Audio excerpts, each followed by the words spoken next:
Վարչապետ Նիկոլ Փաշինյանն աշխատանքային այցով մեկնել է Ալբանիա, որտեղ կմասնակցի Եվրոպական քաղաքական համայնքի 6-րդ հերթական գագաթնաժողովին։ Ալբանիայում նախատեսված են երկկողմ հանդիպումներ միջազգային գործընկերների հետ։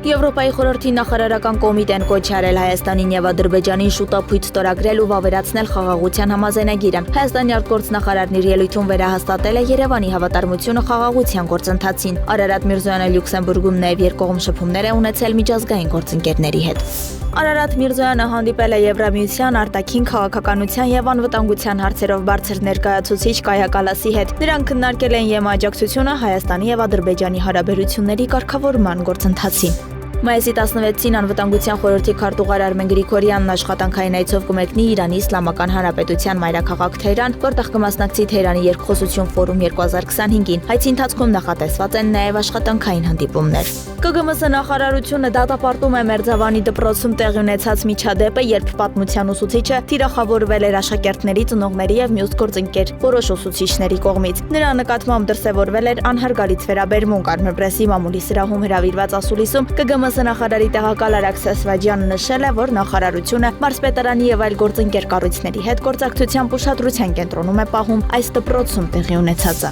Վարժական հավաքներից խուսափելը կպատժվի տուգանքով աշխատավարձի առավելագույնը 20 պատիկի չափով կամ ազատազրկմամբ 2 ամսից մինչև 3 տարի ժամկետով։ Որոշումն ընդունվել է կառավարության այսօրվա նիստի ժամանակ։ Անձը կազատվի քրեական պատասխանատվությունից, եթե կամովին ներկայանա եւ ներգրավի վարժական հավաքին։ Ռուսական լրատվամիջոցները պնդում են, որ Էստոնիայի ռազմաուծովային ուժերը փորձել են գրավել ռուսական անձնակազմով նավթային տանկերը, որը չեզոք ջրերով ուղևորվում էր Պրիմորսկ։ Սակայն փորձն անհաջող է ստացվել։ Էստոնացիները գործողության ընթացքում օգտագործել են ուղղաթիռ, նաև ՆԱՏՕ-ի կործանիչ սպառնացել են, խոյահարել եւ փորձել են դեսանտ իջեցնել նավի վրա, սակայն անձնակազմը չի արձագանքել զգուշացումներին։ Այնուհետև ռուսական Սու-35 ինքնաթիռը բարձրացել է օդ եւ հետապնդումը դադարել է։ Նշվում է, որ նավթային տանկերը Գաբոնի դրոշի ներքո է եղել եւ ուղևորվում էր ռուսական նավահանգիստ։